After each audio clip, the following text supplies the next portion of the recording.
It is Sunday, 19 January already, and we are on the Sunday show with Neil de Beer, the president of the United Independent Movement. Welcome, Neil. Yeah, very good morning, Chris. Coming from a very different location today, from the beautiful West Coast, Langebaan. I woke up this morning, though, being told that a voice note is making the rounds that I passed away at 10 o'clock last night, and it has gone viral. This is not a hologram. This is not AI. This is Neil de Beer. So I am alive and kicking to the hundreds of people posting on Facebook. Chris, Neil de Beer is baie lewendig.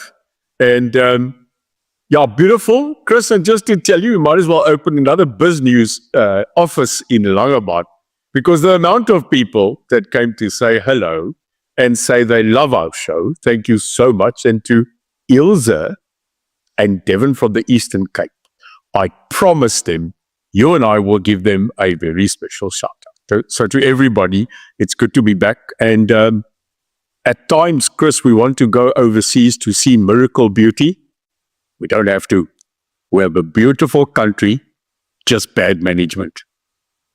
Wow. Neil, I had not realized that the Sunday show has the power to bring people to life, but welcome back from the dead. Neil, since you do like starting the show with rugby, shall we go to former Springbok coach Peter de Villiers joining former President Jacob Zuma's MKP? Ja, ou snorre, né? I have a personal relationship with him in the past, when I was with SA Rugby. As many know, I served on the management of the then Springbok under-21 rugby team for 2004 and 2005. And in 2005, we actually won the World Cup in Argentina. And the coach was no other than Peter de Villiers. And I must tell you, Chris, if you look at him and you only go to stats, one of our better coaches in Springbok Rugby, because he went from under-21 coach to Springbok coach. And I had a very personal relationship on his management. And then he joined politics, Chris. Now, we will remember that he went into the Good Party under anti-pact, and then horrifically last year fell on his own sword because of cases against him and was kicked out of the Good Party. And pop goes the weasel. 2 days ago, he joins MK. Now, Chris, I don't know what kind of coaching is going to take place there, but it seems that MK is becoming a tyranny of couch potatoes, of the people that are rejected by common society. So am I surprised? A little bit. Am I absolutely surprised? No. It is just going to add to the bunch of clowns that are sitting there and are trying to prepare a takeover. So very surprised. I told Coach Peter one day, ek is nie geworried oor jou mond nie, coach. Dis jou bek wat pla. So good luck to him. Good luck to him. And let's see what happens. While we are on MK, another resignation, the TG has now quit amid party divisions. Yeah, another one bites the dust. But Chris, can you imagine being the Treasurer General of the Umkhonto we Sizwe party? Either they tell you to count more or they tell you to count less. So I don't think the TG at this moment was the actual TG. That's just my submission. And if I can prophesize, I don't think it will be the last rumbling on the couches and the benches of MK. They are absolutely a wish-wash. They are going through a tyranny of losses and gains. And another one bites the dust. I think this is not the last one. There will be, in my opinion, as I hear, a couple of additions that are coming in the next months. We are waiting for that one very specific one. You know, the one from the red overall coming to camouflage, Dr. Lozi. He has not spoken out yet, but No surprise if he declares in a month before opening of Parliament, he's taking the seat. But the ANC is also apparently very keen to have him. Ja, kyk, hulle vry na hom soos daai eerste driving wat jy vir Trixie gevat het. En na die tyd vra hulle, wat was die movie? And then you'll say, no idea. Look, they are really rumbling to get to him. And I must tell you, I will not be surprised because, be that as it may, Jelly Tot overall or not, he is not an uneducated man. He is not a person that you should take lightly in the sense of ideology. He is well-versed, he is well-spoken.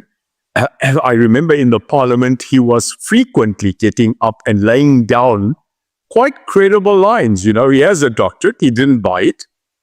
He has really, really an education. So maybe it wouldn't be bad if he's drawn into the lighter side than the people that sit currently in the dark. So, but he's either apparently, Chris, as the news is, he's either going to go on an academic line, which he will follow because he has that credential, or he is definitely going to join a political party again. Well, he would be an asset to any party, Neil. Meanwhile, the African National Congress is holding its NEC meeting this weekend. I would imagine that the fate of the Gauteng and KZN PECs are making for heated debate, as is the arrival in style, for want of a better word, at Robben Island of the SG on a yacht, a luxury yacht. Ja, het gaan lekker.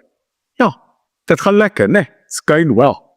I mean, feeding from the trough and your people are eating nothing. This is the continual failure of the bourgeoisie, the top end of the ANC. Now, it's not a critique. This is fact, that they just don't get it right. You cannot sit with shoes that cost 25,000 Rand, a watch that's 50,000, arrive at certain meetings in rural entities where water is a luxury, with G4, G8 and 12 kind of wagons, all of them over the cost of 2-3 million, and then the coup de grace, the cherry on the cake, die fekie in die pan, is you now go with a private sponsored yacht to an ANC Remembrance Day on Robben Island. Now, I'm talking here in specific about Fikile Haydn Theatre, because this man is a litany of rubbish. Now, I'm going to focus quickly on him, Chris. The way that Fikile, the way that people like Gwede Mentashe, the people, did you notice, Chris, the kind of style of politics that they play? Their style of politics, and when I now tell our audience and I decipher it, they will start listening to him, and this is how they play the game. They play insult politics, Chris. So for Fikile Mbalula's style is he goes on television and then he calls that guy a nyanya boy or a tricky man or he insults people. Now, it's only an idiocracy, an idiot, that will go there and not bring a solutions politic, but just breaks down everybody in their character. That's him. So when he was asked, why did you not go with a normal Robben Island ferry that was booked and paid for by the ANC to go do this remembrance on an island where Nelson Mandela and the leadership had to chop stone so that you could have freedom? He said, well, you know, the reason was that he had so many other obligations that he had to be given different transport. And then he was asked, this guy that owns, this billionaire that owns this yacht, was it a donation? Was it a gift? And his words were, well, it wasn't a donation, and that's exactly what it was. But just the absolute nonsensical ideology of the imagery. We call things in politics imagery. They're not getting it right. So he's just not getting it right. He got told, but this is now the second time the imagery is wrong. And he just blatantly says, well, it was given to them as access to transport. But I'm telling you, it doesn't run well for the people on the street. Not whatsoever. Talking about imagery, Neil, with the Zama horror drama coming to an end now, it has also emerged that the Minerals Ministry blew almost 2 million on international travel in 4 months. What do you have to say to Minister Montage? I don't know. Are they flying in gold embossed jets and staying in lavish castles? I mean, Chris, 1.97 million rand up till book date since being sworn in. That's what now, 6 to 8 or whatever months. Where are they going? I've read the dissection of Gwede Mantashe, who I would like to maybe spend 3-4 minutes on. I don't just want to ask him, how do you spend 132,000 rand for 2 nights of accommodation? Wie die hel het jy daar en wat is pitbraai? I mean, 132,000 rand, Chris, on 2 nights accommodation, and the rest of it, he's flying around with 1.8 million rands worth of travel. Now, let's make that into a summary. He flies business class and he's got 3 or 4 assistants, God knows why. But 1.9 million, that's a lot of money, Chris. And I've traveled, as you know, you've traveled. That's a lot of money for that period of time. And then the question is, when Gwede does travel and meets the people, is he awake? So I want to dig in to Uncle Gwede. Just quickly, if I may. Yes, I want to please start with the absolute rubbish scenario of the current Stilfontein Zama tragedy. Now, Chris, when people write to us, they say that this is their info session for the week. They get a lot of wrap up the week from us because we call it strict. So here's fact that very few people know. And all of this Zama scenario is currently ending at the door of none other than Gwede Mantashe, because he's the Minister of Minerals and Mining, and he must take this punch. So here it comes. Chris, 1949, Stilfontein mine starts and starts to grow. 1949. And in the year 2030, that mine shuts down. They start to redeploy, they start to regenerate and lay people off. And by 2050, Stilfontein official licensed mine ceased to exist. Not within a month. Zamas, in specifically apparently illegal immigrants from Zimbabwe, entered those mines illegally in 2015, Chris. Government does nothing. Police does nothing. Only in 2018 is there a sporadic investigation and SAPS enters the fray to remove the Zamas. And this continues to 2020. In 2020, the Zamas go times 3 in size. They don't just double up, they 3 times go, and no one takes action. And then, Chris, suddenly, in 2024, August, they launched the new Operation Umlobu, which has now brought us to the point where we are today. Chris, 13 years since 2013, the total destruction and illegal mining was being laissez-faire. They did nothing. So when you look at Gwede, who is absolutely responsible for this, the 78 bodies that they are taking out, the starvation downstairs, the total repaying, the 28 million they are spending on policing, the total destruction of more than 89 billion rands worth of loss to government in revenue in this past 13 years of illegal mining can only be put at the table of the most executive officer, and that's Gwede Mantashe. And can I tell you what's the worst? 2 weeks ago, Minister Mchunu, the Minister of Police, and Gwede goes to there to go do oversight, and within 30 minutes are booed and chased away by the community. So that's Gwede. So instead of traveling around the world, you better go sit there, get yourself a tent or a gazebo and sort this out, because it's becoming a human tragedy. And then Chris, 3 nights ago, Gwede sits on a TV show and has to explain what is the success of BEE. That he gets so cornered on the ANC policy of BEE, and he is asked, but is there success in BEE in the past 30 years? Because we don't see it. And he says it's a policy, and policy takes time to get to the bottom ground. Now, I think your brain is at the bottom ground, because BEE, Chris, and you know my stance, is definitely not working. It's a failed implementation. It absolutely only made a few people rich, and the population never got empowered. So I say scrap BEE and put in NEE, National Economic Empowerment.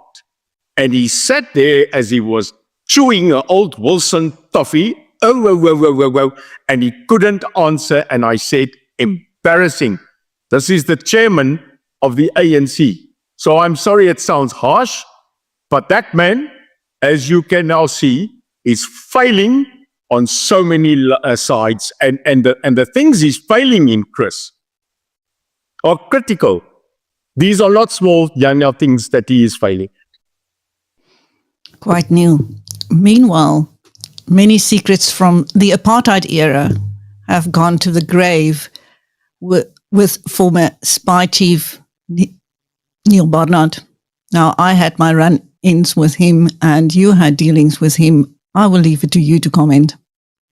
Dr. Neil Barnard, commonly addressed as Doc. Yeah, Chris, very true. You and I have debated that. We've had our history with Doc. But his books that he has brought out as an author, in many ways, I think he was trying to do what Evie de Klerk was trying to do, I think, in the latter part. And that was to explain their actions and also to make people understand their character. Now, let me quickly tell you, I can't deny that he was a dynamic thinker in his own right. And what I'm telling you is that he was not a person that you should take up lightly. This was an educated professor. He was a very schooled human being, and he was very, very strategic when he took over at a mere age of nearly 31. Not as minister or as head of national intelligence at that stage, Chris, but SOD, Strategische Ontwikkelingsdepartement. And that was apparently set up by P.V. Botha. He was personally chosen, if I'm not misrepresenting facts, because I think at that stage he was at Free State University, where he was lecturing. Can you imagine at that early age being called up to such a position by the groot crocodile? And his instruction, in actual fact, was not intelligence at that stage, but was actually to strategically start, and here's the mind-blowing thing, a very, very intense department of gathering intelligence and info for the future planning of democracy and those meetings. And now we know, Chris, fast forward, he then became NI's head of national intelligence and partook then in the first meetings with Nelson Mandela. And that's where we engaged and started to notice this young man. Ruthless, I will add. This human being, you must not be mistaken. He was a ruthless man in the dark side, Chris. You don't have to tell me that, Neil. And I many got the people full brunt will of say, it. well, yeah, people will say, what a good man. And, but no. When you go to the Nazi era, there were dynamic people in the Nazi party that were incredibly genius, but still were part of a Nazi regime. This man, make no mistake, became the pinnacle strategy in the last dying moments of the National Party and the apartheid era to keep it alive and to defend it. I mean, he sacked directly, as in I head, on the then State Presidential Security Council. Die Staatsveiligheidsraad. And this man had a huge influence on the then era of where we ended today. But Chris, one thing clear, he has taken a lot of secrets with him to his grave. He stood till the very last, keeping those secrets. He did not publish them, and I am afraid that will never come out with him passing away. So he's one of the last stalwarts, in the Pick Botha, F.W. de Klerk, P.W. Botha era, that will be taking so many pieces of paper memorized in their mind of atrocities and things that were done in that era. Yes. Neil, meanwhile, with the school year starting, the consequences of the Bella Act are becoming clearer. Not so. Oh, it's rippling. It's like the domino effect. It's coming. And if you look at the scenario, Chris, people mustn't be confused or be detracted about what the media says. I want to give you one horrific statement, which was given by an educator in public regarding the so-called euphoria about the pass rate of last year. I'll start there. No doubt we did great. No doubt the statistics are showing that we raised the bar.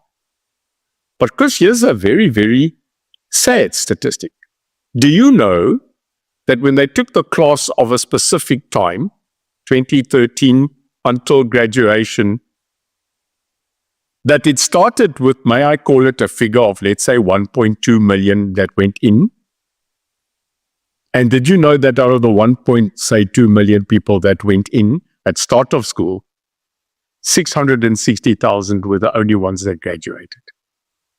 So if you talk about pass rate, it's actually based on the fact of the depletion of the people that entered and did not finish school. Halve that and give that the pass rate, and then think to yourself, Chris, that the pass rate to get to pass school has also gone from a certain percentage to 30%. So when I saw that analysis, it actually was very confusing and it dampened this absolute euphoria. So we have to seriously look at the situation of, is the current school process giving the child enough adequate academic info so that they can go from school to university where the pass rate has not been adapted to the school level? So this is a critical mass scenario. And then I'm not even talking about the fact, Chris, that if a graduate in South Africa in matric at that pass rate has to go overseas with that certificate and find a job. I mean, this is not global standard. This is not internationally what we're doing. And it's actually a disservice. It's not transformation assistant. It's actually killing the child's future. So that's the one thing. We don't have enough schools. So let's fast forward. There's no classrooms for the amount of people that wanted to come in.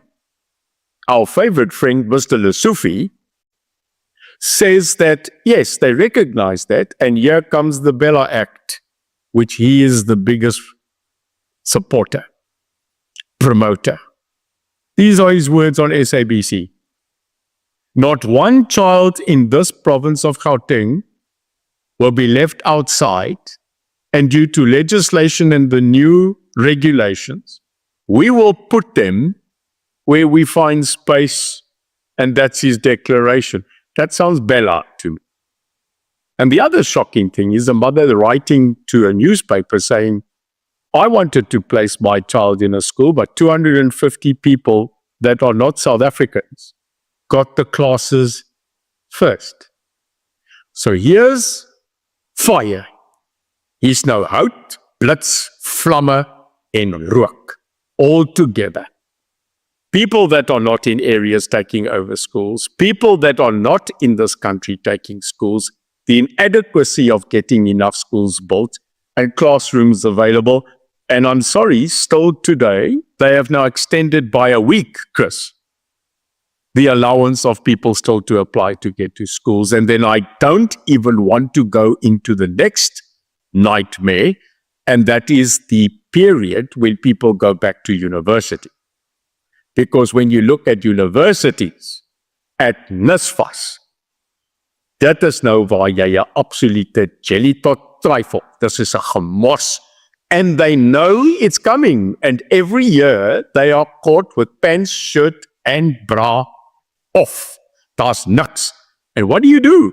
I mean, how do you say to these people, luister gou-gou, julle moet begin regkom, it's coming.